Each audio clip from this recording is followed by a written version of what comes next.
Hi guys, it's Night Fear, and I'm coming on today to do my wrap up for Femathon. Um, I ended up reading 6 books, two of which go for two of the different categories, and I will let you know as we're going along which those are. Um, really enjoyed most of the books I read. One I really didn't enjoy, but yeah. So let me get on with this. This is will be the third time I videoed this because my camera is being or my phone is being a pain, and I had to delete a bunch of stuff. So I'm crossing my fingers that this works this time. So anyway, the first one that I read for the prompt Rita Classic is A Vow So Bold and Deadly. This is the third book in the cursed Curse Breaker trilogy. The first one being a Curse So Dark and Lonely. This book I gave 3 stars. I did not really enjoy this book. Did not enjoy the direction that it went in. Just, I don't know. I gave the other 2 books 4 stars. Really enjoyed those. Did not enjoy this one. This is a Beauty and the Beast retelling. I can't really go into a lot of this detail because this is the third book.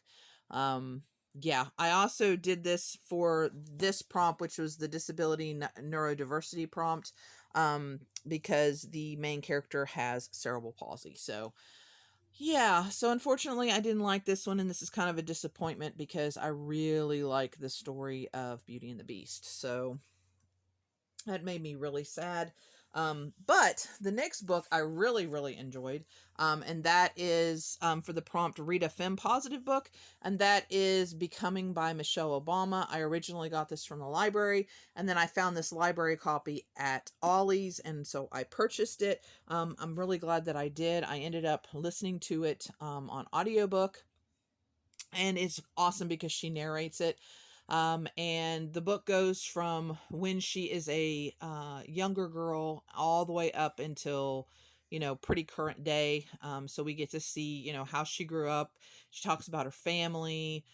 She talks about schooling, jobs. She talks about meeting Barack. She talks about the campaign and, all of that, how it was to go into the White House, just a lot of things. And I really enjoyed this. Really am glad I read it. I've never read a book like this before, as far as like about a political figure. So I might actually kind of start reading a little bit more into that because it was really interesting. So, but yeah, I'm very excited. Oh, and I gave this 5 stars. Oh yeah, and then this also would be for the BIPOC rep. So this is for that one. Now the book I originally intended to read for BIPOC rep is The City We Became by N.K. Jemisin. I am currently reading this, as you can see. N.K. Jemisin, I love the way they write.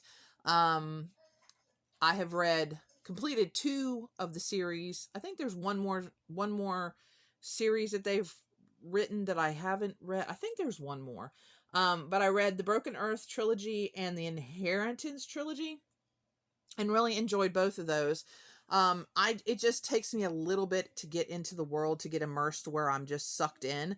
And once I'm sucked in, I'm good. It just takes a little bit. And because I've never been to New York City, I've never really, I did live in Jacksonville in Florida, but it's a big city, but not the same way that New York is a big city, if that makes sense. But I don't have any, like, some of the things that are talked about, I just couldn't relate to. But now that the story is finally starting to really get going, and so I'm starting to get sucked in, so the rest of the book should go pretty, hopefully to go pretty fast. So I'm hoping to finish the beginning, because this is now April 1st. I'm filming this. So I'm hoping to read this today and tomorrow, because I think this is either due the 3rd or the 5th. Because all the books I checked out are due those 2 days, so I need to get this done.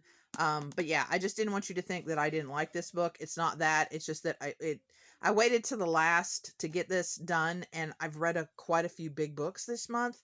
And it just worked out that way that I just wasn't able to complete this one. All right, so the next one, I did not get to read the platonic femme relationships. That's the only prompt that I didn't read anything for. The wild card space, I originally was supposed to read Winterkeep. I did start that one. That one was like a 600-page book, and since I waited on that one, to read for this, I only had a couple days to read it, and needless to say, I didn't get the 600 pages read. So it's on hold again from my library, and I'm thinking like I'm on like it's like 28th, 29th, 30th person that's on hold for the book. But I was enjoying it a lot, so I can't wait to read that. But instead, another one came in from my library, and I thought it would work perfect for this. So I read From Blood and Ash by Jennifer L. Armentrout. I gave this a 5-star. I love Jennifer L. Armentrout. I know that a lot of people don't like her. They don't like the way she writes. But like, it's kind of, to me, it's like almost like a Twilight or like the Selection, where the way she writes, it sucks me in from the very beginning. They're easy to read. They're fast to read for me. I just get in. I just can't. It's one of those books I have to read in a day or two because I can't let it sit. Because I just have to know what goes on. I really enjoyed it. It was kind of a little slow at the beginning. But once we got all the characters and got a little taste of the world, it kind of sped up. And then the twists, I really like the twists. I actually got the next book. I got it a couple days ago from the library, from the ebook.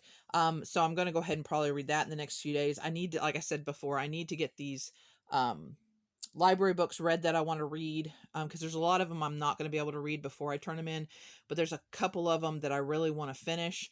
And then I'm going to get right into that because I really want to continue this series. So, but yeah, I would highly recommend, especially if you like those kind of books that are just easy to read and they just suck you in, and they're just, they're so good. And I really like the way she writes. So definitely a 5-star for me. And I know there's a lot of people that don't agree, but hey, it's okay. The next one is LGBTQIA.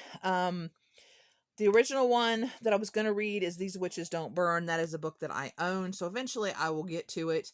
But there was another one that came in on my ebook that I had, and I really didn't hear a lot about this book. But then I thought, let me try it because it was getting ready to be due. And then I was like, oh, I'm so glad I read it. But it's called Mask of Shadows by Lindsay Miller. Now, this is a very, very, very unique book. I could not tell you whether this protagonist was born male or female. I have no clue. Through the whole entire book, we know that their name is Sal. We know that they dress female, they dress male, they dress in between. And they actually tell people, my pronouns are however I'm dressed. So this is very, very, very, very, very gender fluid book. And it's just amazing. But aside from that, it is about a thief who goes to the Capitol to become the one of the Queen's assassins. And so there's like this whole trial, and it's just, it's so good. And I usually don't like books like this. So it's really, and I actually have the next one through Scrib that I can get. So it's a duology. And so I can't wait to read the next one because of where we left off and what's going on. And it's like, it was so good. So yeah, I gave this one, I did give this one 4 stars. Only because it was a little slow in parts. But and then the writing style was a little clunky here and there.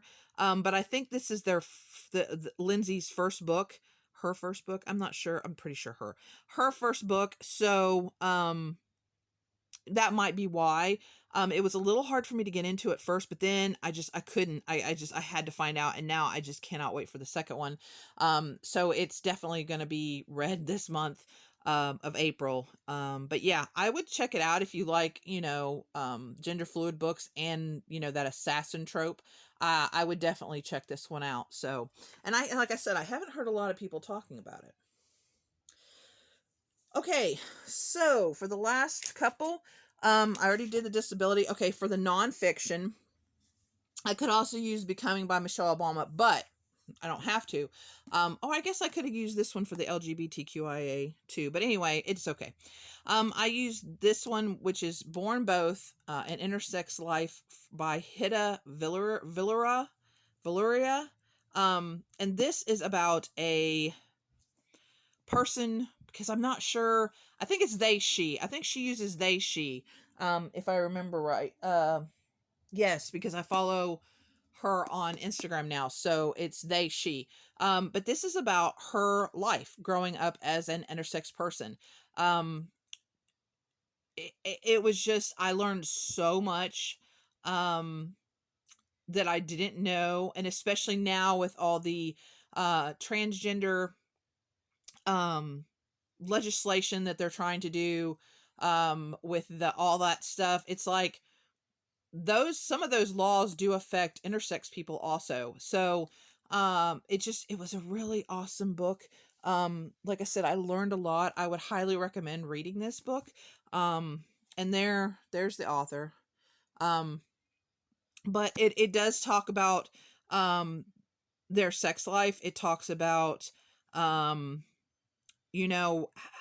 I mean, and she's very candid about her lower regions, um but not graphic. I mean, it's just very informative. It's touching, it's sad. It kind of pissed me off that people are treated this way, that children, when they're born, that their parents just choose to assign them a gender, whether just because. And she has done a lot of fighting to get those surgeries eliminated, as well as a lot of other people, but she kind of goes into that. And yeah, I would highly recommend this book. Definitely 5 stars. And then the last book that I read, Femmes Fight Back. And I had a couple people asking about this one. But this is A Winter's Promise. It's The Mirror Visitor is the name of it's a quartet. There's 4 books. And it's by Christelle DeBoss. But I think the 4th one is not out yet, or it just came out. But yeah, it's a nice chunker. But did I listen to this? I think I listened to this one on audiobook. I'm pretty sure I listened to this one on audiobook. But anyway, this one is about a girl who everybody lives on these little, it's like the world kind of not blew up, but it's like something happened and there's all these chunks of um earth, or the world. I'm not explaining this well, but anyway, but that she lives on a chunk, and usually her particular chunk, they kind of intermarry with family. And so she's kind of refused her cousins, and the kind of like the matrons of this world, they're kind of in charge, not of the world, but like her little chunk of the world. They kind of pawn her off to one of the winter, is it winter? What is it called? The does it say? No, it doesn't say. But a different thing, and it's wintry there, and she's very awkward. And but anyway, yeah, and we're finding out a lot about things. And yeah, so she goes to this other place and finds out a lot about it's very political, this other place that she goes. So yeah, I really enjoyed it a lot. I ended up giving it 5 stars. And I can get the second one through Scribd, I think. So, but yeah, I mean, very good. I would recommend this one. So for all of you that were asking, I would definitely recommend this one. I mean, it's pretty easy to read. The audiobook was really good. Yeah, I mean, it's just the whole world is interesting. The concepts are interesting. And she's got mirror magic, which is interesting, and she also has where she can touch things and learn about the items. She can touch items. It has to be not living. But yeah, she touches items and she finds out um their history. So that's kind of interesting too. So, and that plays a part into why, everything happens too. So, but anyway, so those are the books that I read for Femathon. I would highly recommend all of them but the first one. um so yeah, but if you have any questions, or if you've read these and want to chat about them, let me know. um Still looking for anybody who wants to buddy read something with me. I would love to do that. And please remember to be kind to one another, and I'll see you again soon in my next video. Bye.